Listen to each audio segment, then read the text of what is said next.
Paths. The cornerstone of Honkai Star Rail's story worked into the very framework of the gameplay. Something that isn't nearly talked about enough in the community. What if I told you that Sparkle being a Harmony character makes perfect sense? Or that Jingyuan being erudition lines up nicely as well?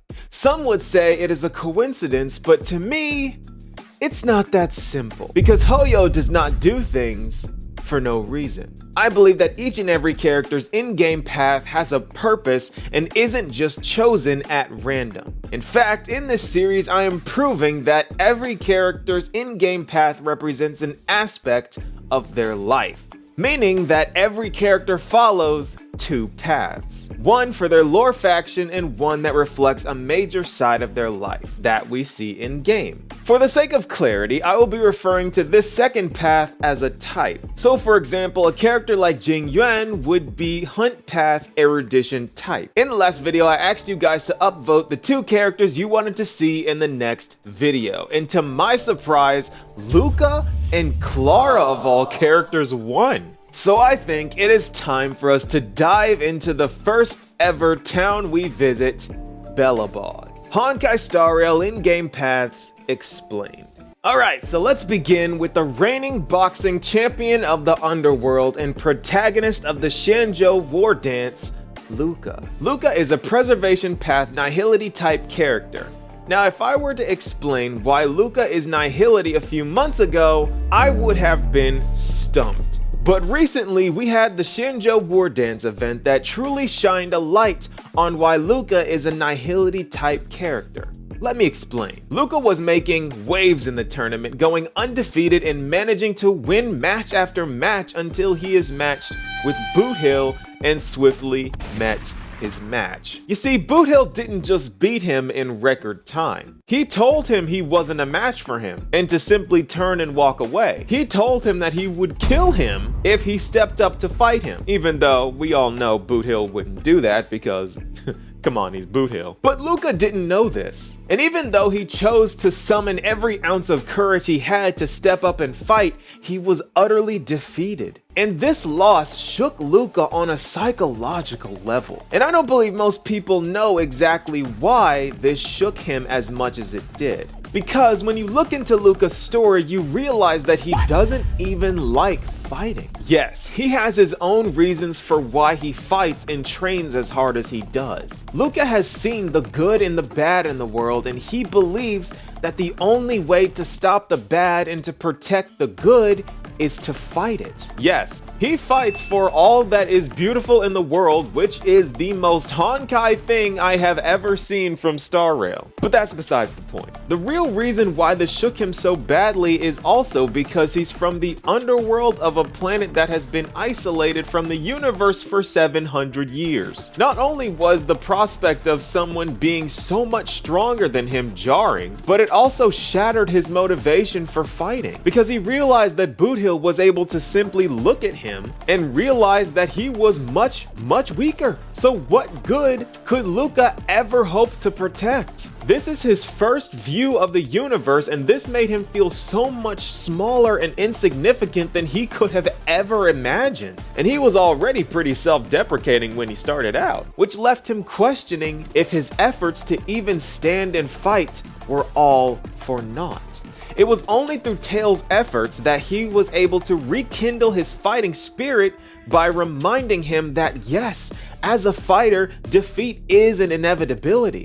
But that's not the focus. The purpose behind every punch Luka throws is to fight for the good in the world, not just to win for the good of the world. He remembered the fighting spirit of a little girl with a terminal illness fighting for her life, and even though she did not survive, she fought to the very end. And every day she survived was a victory. And that fight is all that matters. Which left him with a new mantra for only focusing on the next punch, because every punch he throws is protecting the good and is therefore a victory. But how does this make him nihility type? Well, it's simply because this doubt lives in the corner of his subconscious. And as someone who, and I quote, doesn't like fighting all that much. He constantly questions why he even bothers fighting at all, because he will eventually lose. His whole struggle was with the concept of naught, but it was his desire to preserve what is good in the world that snapped him out of it.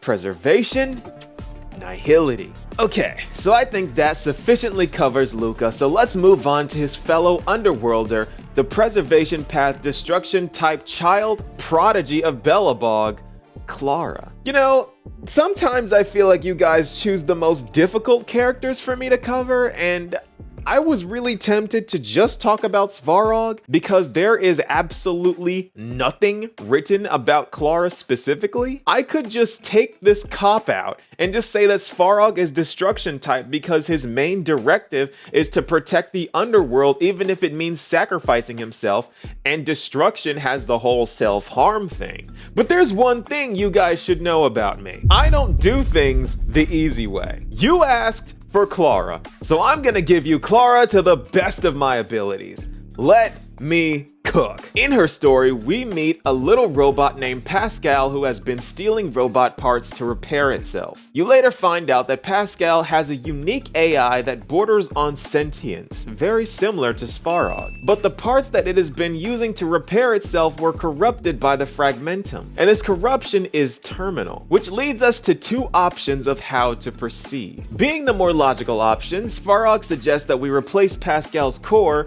to ensure the corruption doesn't spread, and so he doesn't hurt anyone in the process. This would of course eliminate the sentient AI that Pascal has. Clara, on the other hand, volunteers to replace the corrupted parts around Pascal's core and allow it to remain sentient. The downside being is that it wouldn't be long before it corrupts again, leaving her to repeat this meticulous and tedious process time and time again. Also putting herself at risk because Pascal could at any point freak out and hurt her. But this is a decision that Clara considered carefully and still decides to do. And this is where she links with the destruction. Hear me out. The entire motivation of the Aeon of Destruction Nanook is to correct this mistake and to clean up this tainted universe. Clara is sacrificing herself to clean up Pascal's tainted parts, knowing that every time Pascal corrupts and forgets everything, this is a threat to her life. But she is prepared to take this risk on a consistent basis indefinitely and without fail, meaning that she risks her life to preserve the fragile sentience of a robot 3 times her size that forgets who she is and could easily attack her on a daily basis. Preservation, destruction. You know, the more I look into these characters, the more I am convinced that my theory is correct and Hoyo is definitely doing this on purpose. This is a conscious part of their character design, and they always leave some breadcrumbs for us to follow. They are very creative about it too, and the more stories and interaction the characters get, the more proof they end up revealing. At this point, I am 100% convinced that a character's type is connected to their lives, which ties their gameplay to their lore, and I think that's pretty cool. But what do you guys think? Be sure to let me know, and I'll see you all in the next video. Peace, y'all.